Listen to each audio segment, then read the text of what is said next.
अस्सलामुअलैकुम दोस्तों, मेरा नाम है कैफ रहमान और आप देख रहे हैं मजवाइज। दोस्तों, आपने कई दफा सुना होगा कि दुनिया में बहुत बड़े बड़े स्मगलर्स मौजूद हैं जो कि चीजों को इलीगल तरीके से एक मुल्क से दूसरे मुल्क तक पहुंचाते हैं। कस्टम से बचने के लिए स्मगलर्स चीजों को छुपाने के तरह तरह के नए नए तरीके तलाश करते रहते हैं। लेकिन आज की इस वीडियो में मैं आपको बॉर्डर पर पकड़े जाने वाले अजीबोगरीब स्मगलर्स के बारे में बताने जा रहा हूँ। तो बिना टाइम वेस्ट किए बढ़ते हैं अपनी वीडियो की तरफ।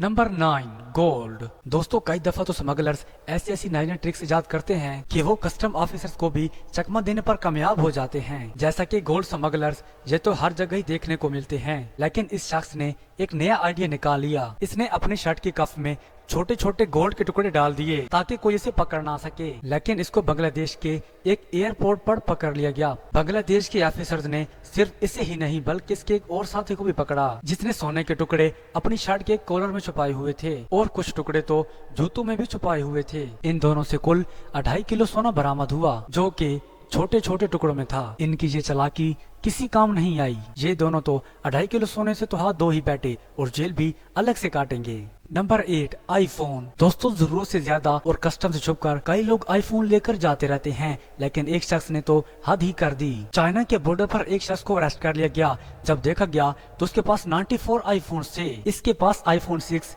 और आईफोन 6 प्लस मोबाइल्स थे। इसने ये सारे आईफोन्स अपनी बॉडी के साथ चिपकाए हुए थे। जब इसको मशीन से गुजारा गया तो उनको शक हो गया कि इसके पास कुछ तो है। कस्टम ऑफिसर ने जब इसको देखा तो वो हैरान रह गए। इसकी तकरीबन पूरी बॉडी ही आईफोन से भरी हुई थी। इनमें ज्यादातर आईफोन्स चोरी के थे। इस स्मगलर ने ट्राई तो बहुत किया, लेकिन इसकी सारी मेहनत बेकार चली गई। अब ये जेल में ही रहेगा। Number 7, humming birds. दोस्तों, आपने हमिंग बर्ड्स का नाम तो सुना ही होगा। हमारे यहाँ तो इसको शकरखुरा कहा जाता है। कई मुल्कों में ये परिंदा अवेलेबल है। गयाना के एक एयरपोर्ट पर कस्टम ऑफिसर्स को एक शख्स बहुत अजीब हरकतें करता हुआ नजर आया। जब इसकी इस हरकत की वजह से चेकिंग की गई तो इसके अंडरवेयर में बहुत सारे हमिंग बर्ड्स नजर आ गए। इस बेवकूफ शख्स ने पैंट में परिंदे छुपाए हुए थे। वो इसको चोंच मारते तो ये उछलता था, जिसकी वजह से कस्टम ऑफिसर्स को इस पर शक हो गया। इन परिंदों को बड़े नफीस तरीके से कपड़ों में लपेट कर रखा गया था। फ्रेंच कस्टम की हिस्ट्री में आज तक कभी ऐसा स्मगलर नहीं देखा गया था। ये बहुत ही अजीबोगरीब स्मगलर था। Number 6, smuggling man. आपने बहुत से ऐसे स्मगलिंग मैन के बारे में सुना होगा जो कि इलीगली बॉर्डर को क्रॉस करके दूसरे मुल्कों में जाते रहते हैं। इसलिए वो तरह तरह से छुपकर कस्टम से बचने की कोशिश करते हैं। लेकिन 2001 में बहुत ही अनोखा स्मगलिंग का तरीका सामने आया। एक गाड़ी मैक्सिको के बॉर्डर से अमेरिका आ रही थी। कस्टम ऑफिसर्स ने इसमें एक अजीबोगरीब सीट देखी। जब जांच की गई तो इसके अंदर एक मैक्सिकन शख्स था जो कि इलीगली यूएस में एंटर होने की कोशिश कर रहा था। इस शख्स की उम्र 42 साल थी और इसने ये सीट स्पेशली बनवाई थी। इससे इस सीट में फिक्स करना बहुत ही मुश्किल हुआ होगा और इसकी ये सारी मेहनत भी बेकार चली गई। और उसी वक्त कस्टम ऑफिसर्स ने इसको गिरफ्तार कर लिया।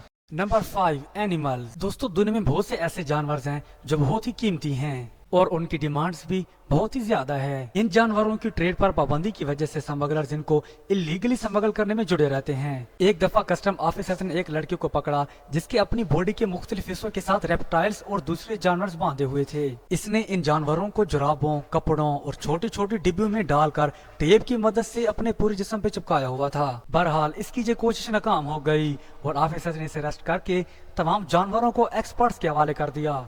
Number 4, a decent family. दोस्तों, अगर आप एक फैमिली को देखें जिनके 3 बच्चे भी हों तो ये आप कभी इमेजिन भी नहीं करेंगे कि ये स्मगलर भी हो सकते हैं। इनके पास एक डिसेंट कार थी, ये पढ़े लिखे थे और शरीफ भी लग रहे थे। लेकिन ये लोग शायद ये भूल गए थे कि कस्टम ऑफिसर्स को चकमा देना इतना भी आसान नहीं है। इस रेयर केस में ये फैमिली नहीं बच पाई। कस्टम ऑफिसर्स ने एक छोटी सी बात नोट की। इस फैमिली की कार के बोनट पर थोड़े से स्क्रैच थे तो उनको शक हुआ कि बोनट के बिल्कुल सिरे पर स्क्रैच कैसे हो सकते हैं। जब इन्होंने तोड़कर अंदर देखा तो अंदर हजारों की तादाद में कैश था। ये शरीफ नजर आने वाली फैमिली ब्लैक मनी स्मगल कर रही थी तो इनको ऑफिसर ने अरेस्ट कर लिया। Number 3, cigarettes. दोस्तों, दुनिया में बहुत से ऐसे ममालिक हैं जिसमें लिमिट से ज्यादा सिगरेट लेकर जाने की इजाजत नहीं है। आमतौर पर कोई शख्स भला सिगरेट कहाँ छुपाएगा, जैकेट में, किसी हार्ड मेटल से बनी चीज में या फिर बैग के कोने में। लेकिन जिस स्मगलर्स के बारे में मैं आपको बताने जा रहा हूँ इनका तो कोई जवाब ही नहीं है। ये सिगरेट्स एक ट्रेन पर ट्रांसपोर्ट होने वाली लकड़ी के अंदर छुपाए गए थे। इन लकड़ियों का कुल वजन 27 टन था। इनमें से ज्यादातर लकड़ियों को काट कर इनके अंदर से सिगरेट्स भर दी गई थी। कस्टम ऑफिसर्स ने इनसे कुल 25,000 पैक्स पकड़े। इन्होंने लकड़ी के अंदर होल बनाकर इसमें सिगरेट डालकर दोबारा बड़ी सफाई से इसे बंद कर दिया था, लेकिन ये कानून की नजर से नहीं बच सके। कस्टम ऑफिसर्स ने इनसे ये सारा माल जब्त कर लिया और इनको जेल में डाल दिया। Number 2, weapons. दोस्तों, अमेरिका के इलाके टेक्सास में मौजूद बॉर्डर से बहुत से स्मगलर्स चीजें स्मगल करने की कोशिश में लगे रहते हैं और यूएस कस्टम इनको पकड़ने में लगी रहती है। एक दिन टेक्सास में पुराने मॉडल का एक ट्रक आया। वैसे तो इस गाड़ी से कुछ नहीं मिलना था, लेकिन कुछ शक हुआ कि इसके बैग के कुछ स्क्रूज गायब हैं। जब ट्रेन डॉग को लाया गया तो उनको पता चला कि इसमें कुछ ना कुछ तो है। जब ट्रंक को ओपन किया गया तो उसमें सैकड़ों गोलियां, मैगजीन्स और गन्स थी। इस स्मगलर की तो खैर नहीं है, ये अब लंबे अरसे के लिए अंदर जाने वाला है। Number 1, drone smuggler. दोस्तों, जैसे जैसे टेक्नोलॉजी तरक्की कर रही है, इसी तरह स्मगलर्स भी एडवांस होते जा रहे हैं। वो अब ऐसे ऐसे गैजेट्स इस्तेमाल करते हैं जो कि इनकी चीजों को एक जगह से दूसरी जगह पहुंचा सकें। जैसा कि ड्रोन, इनका इस्तेमाल स्मगलर जेल के अंदर मोबाइल हथियार और टूल्स पहुंचाने का काम करते हैं। और ड्रोन के मालिक को पकड़ना इतना आसान काम नहीं होता। ये वाकया यूके के अंदर 2016 में सबसे पहले पेश आया था और ड्रोन का मालिक जेल के अंदर सामान डालते हुए पकड़ा गया था। इन जेलों के अंदर एंटी ड्रोन यूनिट्स बनाई गई थी। इन जेलों के अंदर जैमर्स लगाए गए थे जो कि ड्रोन से उसके मालिक का कनेक्शन काट देते थे। लेकिन फिर भी कुछ ममालिक में ऐसा सिस्टम नहीं है, जिसकी वजह से स्मगलिंग अभी भी हो रही है। तो आज की वीडियो बस यहीं पर एंड करते हैं। उम्मीद करता हूँ आपको ये वीडियो पसंद आई होगी। अगर पसंद आई तो वीडियो को लाइक और चैनल को सब्सक्राइब जरूर कीजिएगा। तो मिलते हैं नेक्स्ट वीडियो में, तब तक के लिए अल्लाह हाफिज।